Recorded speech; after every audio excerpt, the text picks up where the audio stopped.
if you can't hear what I'm saying. I couldn't even hear myself. This is the loudest sound you could possibly conceive.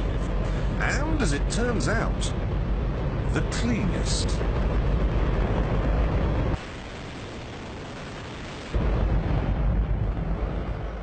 Now, the most amazing thing is that that cloud up there, which was generated by the engine, is just a mixture of hydrogen and oxygen. It's water vapour. And in about an hour's time, someone in Mississippi is going to get wet washing. It will actually rain. I told you! It's raining! That's unbelievable! Oh, NASA's playing God. It's making its own weather.